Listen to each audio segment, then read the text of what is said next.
ನಿಟ್ಟಿನಲ್ಲಿ ತನ್ನ ಪರಿಶ್ರಮವನ್ನು ಮತ್ತಷ್ಟು ಮಗದಷ್ಟು ಹಗಲು ರಾತ್ರಿ ಇಲ್ಲದಾಗೆ ಅವರು ಇಡೀ ಶಿಕ್ಷಣಕ್ಕೆ ತಮ್ಮನ್ನು ತಾವು ಸಮರ್ಪಿಸಿಕೊಂಡು ಅತಿ ಹೆಚ್ಚು ಕೆಲಸಗಳನ್ನು ಮಾಡಿ ಇವತ್ತು ಬಾಲಗಂಗಾಧರ ಸ್ವಾಮೀಜಿಯವರ ಬಲಗೈ ಬಂಟ ಅನ್ನೋದು BJ ಶಿಕ್ಷಣ ಸಂಸ್ಥೆಯಲ್ಲಿ ಯಾರಾದರೂ ಇದ್ದರೆ ಅದು ರಾಮಕೃಷ್ಣ ಗೌಡರು ಮಾತ್ರ.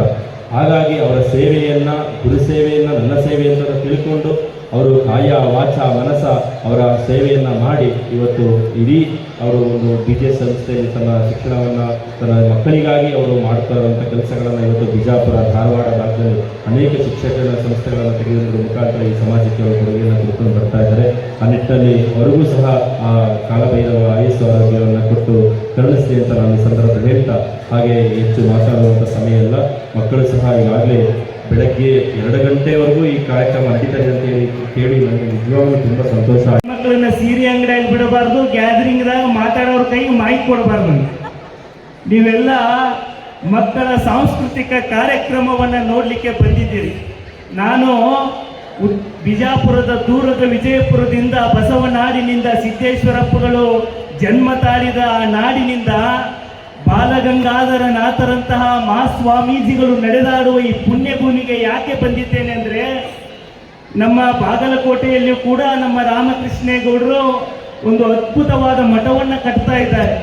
ನಾನೊಂದು ಸಾರಿಯಲ್ಲಿ ದಾರಿಯಲ್ಲಿ ಬರಬೇಕಾದ್ರೆ ಅಂತ ಉರಿ ಬಿಸಿಲಿನಲ್ಲಿ ಆ ಗುಡ್ಡದನ್ನು ಅಗಿಸ್ತಾ ನಿಂತ್ಕೊಂಡಿದ್ರು.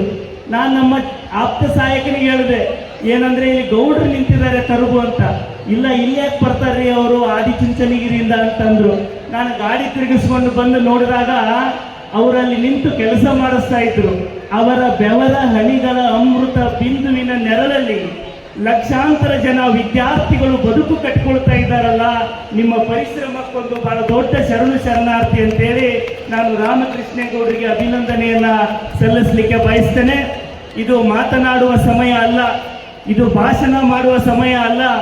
ಇದು ನಮ್ಮ ಮನೆಯ ಬೆಳಕಾಗಿರುವ, ನಮ್ಮ ಪ್ರತಿಯೊಬ್ಬರ ಮನೆಯ ನಗುವಿನ ಮೂಲ ಸೆಲೆಯಾಗಿರುವ ನಮ್ಮ ಮಕ್ಕಳ ಕಲೋತ್ಸವವನ್ನ, ನಮ್ಮ ಮಕ್ಕಳ ಪ್ರತಿಭೆಯನ್ನ ಕಣ್ತುಂಬಿಕೊಳ್ಳುವಂತಹ ಬಹಳ ದೊಡ್ಡ ಸಂಭ್ರಮದ ಕ್ಷಣ. ಮಕ್ಕಳೇ, ನೀವೆಲ್ಲ ಆ್ಯಂಕರಿಂಗ್ ಮಾಡುವಾಗ ನಾನು ನನ್ನ ಪಕ್ಕದಲ್ಲಿ ಕೂತಿರೋರಿಗೆ ಹೇಳ್ತಾ ಇದ್ದೆ, ಈ ರಾಜ್ಯದ ಬಹಳ ದೊಡ್ಡ ಸ್ಟಾರ್ ಆ್ಯಂಕರ್ಗಳಿಗಿಂತ ನಮ್ಮ BJS ಸಂಸ್ಥೆಯಲ್ಲಿ ಓದುವ 9ನೇ ತರಗತಿ ವಿದ್ಯಾರ್ಥಿಗಳು ಬಹಳ ದೊಡ್ಡವರು ಅಂತ ನನಗನ್ನಿಸ್ತು. ಎಂಥ ಪ್ರತಿಭೆ!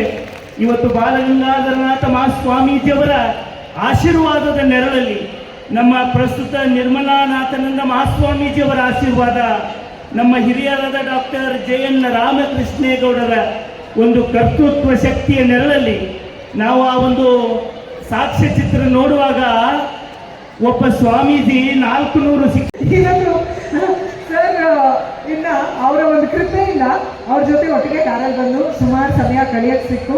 ಮಧ್ಯದಲ್ಲಿ ನಮ್ಮ ಮಗಳ ಮಾತಿಲ್ಲದೆ ನಾವಿಬ್ಬರೇ ಮಾತಾಡೋ ಥರ ಒಂದು ಅವಕಾಶ ಆಯಿತು. So thank you sir. ಬಹಳ ಸಂತೋಷ ಆಯಿತು.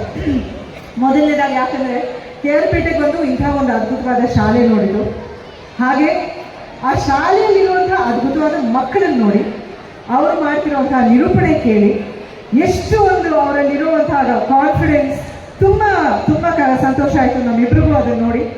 ಹಾಗೆ ಅಲ್ಲಿ ಹೇಮಗಿರಿನ ಸರ್ ರಾಮಕೃಷ್ಣ ಅಲ್ಲಿ ಕಳಿಸಿದ್ದು, ನೀವು ಹೇಮಗಿರಿ ಶಾಖೆ ಕಳಿಸೋದು ಸರ್ ನಮ್ಮ ಸಂಜೆ ನಾವು ಬೆಂಗಳೂರಿನ ಬಂದಿದ್ದ ಕೂಡಲೇ ಆ ಸ್ಥಳ ನೋಡಿ ನಿಜವಾಗ್ಲೂ ಗಂಡ ಹೆಂಡತಿ ಕಣ್ ತುಂಬಿಕೊಂಡ್ವಿ.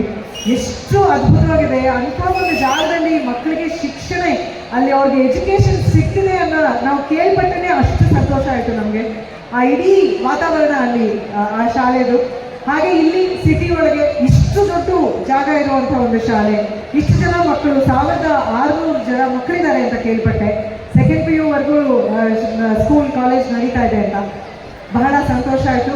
ನಿಮ್ಮೆಲ್ರಿಗೂ ಒಳ್ಳೇದಾಗಲಿ. ಮಕ್ಕಳು, ನಾನು ಸಾಮಾನ್ಯವಾಗಿ ಈ ಥರ ಶಾಲಾ ಕಾಲೇಜ್ ಕಾರ್ಯಕ್ರಮಕ್ಕೆ ಬರೋದೇ ಮಕ್ಕಳ ಹತ್ರ ಮಾತಾಡೋಕ್ಕೊಂದು ಅವಕಾಶ ಸಿಗುತ್ತೆ ಅಂತ. ಆದರೆ ನಮ್ಮ ದುರದೃಷ್ಟ ಏನು ಅಂದರೆ ಮಕ್ಕಳಿಗೆಲ್ಲ ಬಣ್ಣ ಕಾಸ್ಟ್ಯೂಮ್ ಹಾಕಿ ಎಲ್ಲ ಸೈಡಲ್ಲಿ ಕೂರಿಸ್ಬಿಟ್ಟಿರ್ತಾರೆ. ಬರೀ ಅಪ್ಪ ಅಮ್ಮಂದ್ರೆ ಕಾಯ್ತಾ ಇರ್ತೀರಾ, ನೀವು ಖಂಡಿತ ನಮ್ಮ ಭಾಷಣ ಕೇಳಕ್ಕೆ ಬಂದಿರಲ್ಲ, ನಿಮ್ಮ ಮಕ್ಕಳು ಡ್ಯಾನ್ಸ್ ನೋಡೋಕೆ ಬಂದಿರ್ತೀರಾ. ಹಾಗಾಗಿ ನಾನು ಹೆಚ್ಚು ಮಾತಾಡೋಲ್ಲ. ಒಂದೇ ಒಂದು ವಿನಂತಿ ಏನು ಅಂದರೆ, ನನ್ನ ಅಕ್ಕ ಅಮ್ಮಂದ್ರೆ ತುಂಬ ಜನ ಕಾಣ್ತಾ ಇದ್ದೀರಾ, ಎಲ್ಲ ತಾಯಂದರು, ನಿಮ್ಮಲ್ಲಿ ಒಂದೇ ಒಂದು ಕಳಕಳಿಯ ವಿನಂತಿ ನಂದು ಏನು ಅಂದರೆ, ನಿಮ್ಮ ಗಂಡು ಮಕ್ಕಳಿಗೆ ಎಷ್ಟು ಓದಿಸ್ತೀರಾ ಅದಕ್ಕಿಂತ ಒಂದು ಪಟ್ಟ ಹೆಚ್ಚು ನಿಮ್ಮ ಹೆಣ್ಣು ಮಕ್ಕಳಿಗೆ ಓದಿಸಿ ಅಂತ ನಾನು ಹೇಳ್ತೀನಿ. ಯಾಕಂದರೆ ಹೆಣ್ಣು ಮಕ್ಕಳು ಈ ಸಮಾಜಕ್ಕೆ ಶಕ್ತಿ, ಅವರೇ ಈ ಸಮಾಜವನ್ನು ನಿರೂಪಿಸುವಂಥ ಒಂದು ಶಕ್ತಿ ಇರುವಂಥ